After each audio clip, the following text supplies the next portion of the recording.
तरीके से हम रिवर्स कर सकते हैं? पहले ट्रैप से निकलना पड़ेगा। आपको डायग्नोसिस का एक ट्रैप होता है। आपको जान के हैरानी होगी, एक संस्था है ACP, American college of physicians, मतलब मैं आपको एविडेंस दे सकता हूँ, किताब दे सकता हूँ। ACP नाम याद रखिएगा, अमेरिकन कॉलेज ऑफ फिजिशियंस। ये वर्ल्ड हेल्थ ऑर्गेनाइजेशन से ज्यादा बड़ी बॉडी है। इनके पास ज्यादा डॉक्टर्स की टीम है, इनकी बड़ी डॉक्टर की टीम है, WHO से बड़ी टीम है।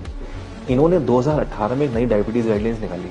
वो किसी का 99% लोगों के पास पहुंची नहीं है। वो गाइडलाइंस क्या थी? वो गाइडलाइंस ये थी कि अगर किसी का HbA1c 8.4 आ रहा है, वो डायबिटिक नहीं है। मतलब मोटा मोटा मान लो कि किसी का ग्लूकोज पोस्ट प्रेंडियल खाना खाने के 2 घंटे बाद वाला, इफ इट इज कमिंग 250, वो डायबिटिक नहीं है। ऐसे में खुशी की लहर दौड़नी चाहिए, बट मेडिकल फेटर्निटी में मातम छा गया। मैं नोएडा में ट्रैफिक में फंसा हुआ था, तो बाहर देखा तो देखा सारे डॉक्टर लोग खड़े हुए हैं, यहाँ पे ब्लैक कलर का पट्टी डाली हुई है, हम काम नहीं करेंगे, हम काम नहीं करेंगे। भाई ACP ने बोला है, तुम लोग खुश हो ना? Because this research was beneficial but not profitable. Getting my point? तो उसको ये मान तो लिया, बट आम जन तक नहीं पहुंचने दिया। किसी को पता चला ये मैंने ACP के बारे में किसी सुना ही नहीं होगा, ये रिसर्च पर हुई। ऐसी एक और एक संस्था है कॉकरेन, COCHRANE, कॉकरेन कोलैबोरेशन, कॉकरेन लाइब्रेरी, कॉकरेन डेटाबेस, ये एक ही नाम है। इनके लगभग 125 या 130 कंट्रीज में ऑफिस है। ठीक है, ये किसी भी ऐसे आदमी को हायर नहीं करते जिसका कभी भी किसी फार्मास्यूटिकल कंपनी से नाता हो या उसके कोई इंटरेस्ट हो किसी कंपनी में, वो कोई स्टेक होल्डर हो। तो ये बहुत ही ऐसे रिसर्चर्स, साइंटिस्ट, डॉक्टर्स रखते हैं जो एकदम इंडिविजुअल हो। इंडिया में इनके 2 ऑफिस हैं, एक दिल्ली में, कोलकाता में। 100% गवर्नमेंट फंडेड, यानी कॉकरेन इतनी बड़ी बॉडी है, सारी देश की सरकारें बोलती होंगी जैसे इंडिया के कॉकरेन को इंडियन गवर्नमेंट पैसा देती है, तुम रिसर्च करो। ये कॉकरेन पिछले 25 साल से बोल रही है कि diabetes 250 post prandial is not diabetes. जो HbA1c ने बोला है, ये 25 साल से बोल रहा है। ठीक है, यही कॉकरेन बोल रहा है कि 160/100 तक अगर आपका BP आ रहा है, right, in that case you are not a BP patient. You are not a BP patient. आप अपनी किसी को सर्जरी रोक दी गई कि BP तुम्हारे ज्यादा सर्जरी नहीं करेंगे, तो उन्होंने पूरी गाइडलाइंस निकाली 160/100 तक। नॉर्वे की जो कंट्री है, आपको लगता है Japanese are the longest living people? No, Norwegians are the longest living people.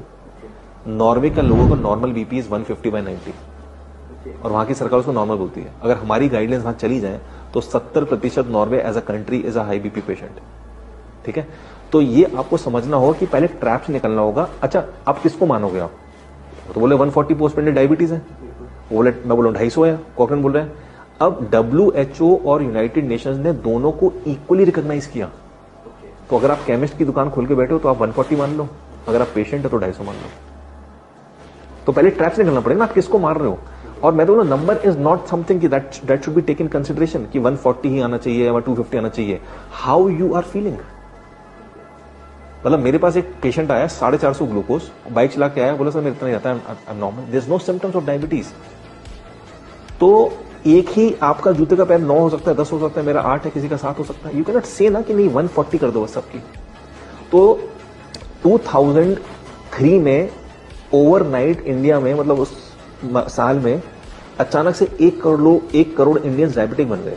क्योंकि 1997 तक क्या होता था, हम लोग WHO को फॉलो करते थे। WHO बोलते हैं कि fasting 123 is not diabetes.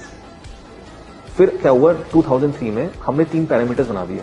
Fasting कर दिया 100, PP कर दिया 140, और 2010 में एक नया पैरामीटर जोड़ दिया HbA1c। तो कहीं तो फंसोगे आप। इंडिया 9% डायबिटिक पीपल, कुवैत में 18% डायबिटिक। मतलब वहां की रिच पीपल, मतलब देखो उनकी, they are making money by selling oils. वहां पे जितने भी डायबिटिक हैं कुवैतीज, अपने लास्ट के दिनों में 50% अंधे हो जाते हैं। और कहने को उनके तेल की खेती हो, जो भी उनका तेल का कारोबार है, इतना पैसा। So the point where is, India में 9% लोग डायबिटिक है, कुवैत में 18% है, right. So point over here is कि आप थ्रेशोल्ड किसको मान रहे हो। आपको वो सिम्टम्स थे कि नहीं थे, आपने एक अपॉइंटमेंट लिया और आप क्या कहते हैं, आपने देखा मेरा 145 हो गया, आप डायबिटिक घोषित हो गए। इससे जो बच गया इंसान, और जिसने नॉलेज प्राप्त कर लिया और कैसे उस ग्लूकोज को नॉर्मल लेके आना है, नो डिजीजेस, नो मेडिसिन।